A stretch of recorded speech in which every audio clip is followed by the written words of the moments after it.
हमने बहुत सारे यहाँ पर हजारों लाखों लोगों ने गुरु महाराज ने नाम का दान ले लिया, भक्ति भी करने लगते, लेकिन फिर भी पता नहीं कभी कभी बीच में हवाओं में आकर गुरु महाराज पर शंका कर लेते कि अरे हमारे घर में ये दुख, ये तकलीफ आ गई, ये बीमारियां, संकट आ गया, गुरु महाराज ने देखो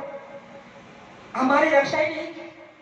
अरे गुरु महाराज बराबर रक्षा करते, हमारा आपका ध्यान नहीं होता उनकी भक्ति पर, उनकी करने पर हमारा ध्यान नहीं होता है, और इसलिए हम गलत फहमी के शिकार हो जाते हैं। आप कहोगे कैसे? एक उदाहरण गुरु महाराज मंच से हमेशा देते थे, जो मेरे जो पुराने भाई साहब होंगे, उन्होंने माता पिता सुनी होगी। मैं बताना चाहती हूँ कि एक बार गुरु महाराज ने ये कहानी अपने मंच से सुनाई थी कि एक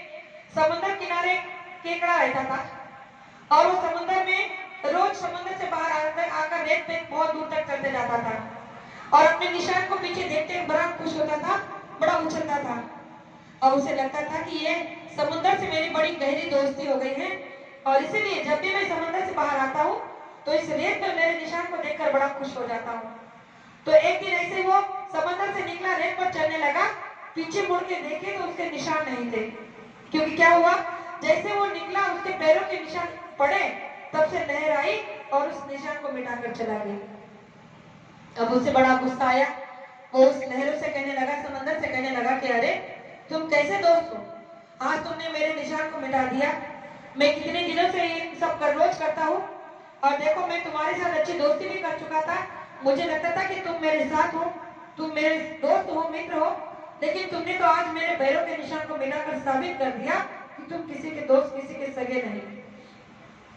उस समय समुद्र देवता ने उनसे कहा कि अरे भाई नाराज क्यों होते हो, जरा सोचो कि आज मैंने तुम्हारे चरणों को, तुम्हारे पद चिन्हों को क्यों मिटाया, तुम्हारे पैरों के निशानों को क्यों मिटाया, जरा पीछे देखो, मछुआरे तुम्हारे पैरों के निशान को देखकर तुम्हें पकड़ने के लिए आ रहे थे, और मैं नहीं चाहता था कि तुम्हारे पैरों के निशान को देखकर मछुआरे तुम्हें पकड़ लेकर जाए और हमारी दोस्ती टूट जाए। यही बात हमारे आपके साथ होती है,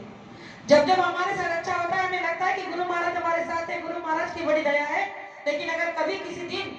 हमारे घर में ऐसी चोरी हो जाती है, बीमारी आ जाती है, दुख आ जाता है, तकलीफ आ जाती है, बेटे की शादी नहीं हो पाती है, नौकरी नहीं लग जाती है, घर में जमीन जायदाद में किसी काम में नफा नुकसान हो जाता है, हर छोटी से छोटी बात में अगर कोई भी तकलीफ आ जाए तो दोष गुरु को देने लगते हैं कि देखो गुरु महाराज साथ नहीं है। लेकिन कभी सोचा है कि गुरु महाराज ने कहा कि कभी सोचा है कि अगर ये आया है तो इसके पीछे कोई तो कारण होगा, इसके पीछे कोई तो रीजन होगा जो गुरु महाराज ने ये हमारे ऊपर लाया है। अगर इतना बड़ा दुख, इतने बड़ी तकलीफ हमारे अंदर, हमारे साथ में हुई है, आई है, तो इसे सहने की ताकत जो मिल रही है वो गुरु महाराज से तो मिल रही है। और वैसे भी गुरु महाराज ने कहा था कि मैं उन्हीं प्रेमी पर दया करता हूँ, और सबसे संसार में वही प्रेमी बड़े सुखी और समृद्ध है और गुरु की दया से मालामाल है, जिन पर दुख, तकलीफ, बीमारी, कष्ट और लाचारी, बेबसी आती है। अगर किसी परिवार में ऐसा सब कुछ हो रहा है तो समझ लेना कि वो गुरु की दया से मालामाल है। लेकिन उन्हें कौन बताए कि ये कलयुग है, ये कलयुग में लोग इसे दया नहीं कहते हैं, इसे तो दोष कहते हैं, जो सीधा उठाकर गुरु महाराज को लगा देते हैं कि हम पर गुरु की दया नहीं है, इसलिए हमारे साथ ऐसा हो रहा है। प्रेमियों,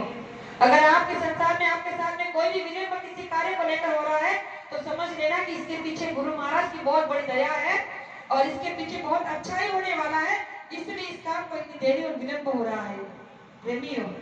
उनका करने का तरीका बड़ा अलग है, हमारा समझने का तरीका बड़ा अलग है, इसीलिए गलतियां हो जाती है। गुरु महाराज ने कहा कि आगे समय में आप सभी को मौका मिलेगा, लेकिन ये मनुष्य शरीर नहीं होगा तो क्या करोगे? ये आपको गिनकर संसार का मिला है, इसमें अगर आप 40, 50 की 60 में आयु में चले जाओगे तो कब परमार्थ करोगे, कैसे परमार्थ करोगे? इसलिए सच्चे महापुरुष की तलाश कर लेनी चाहिए, और अगर सच्चे महापुरुष मिल गए तो उनके बताए रास्ते पर चलना चाहिए। गुरु महाराज ने कहा कि अगर एक बार ये आपके हाथ से समय निकल जाएगा तो पश्चाताप के आंसू किसी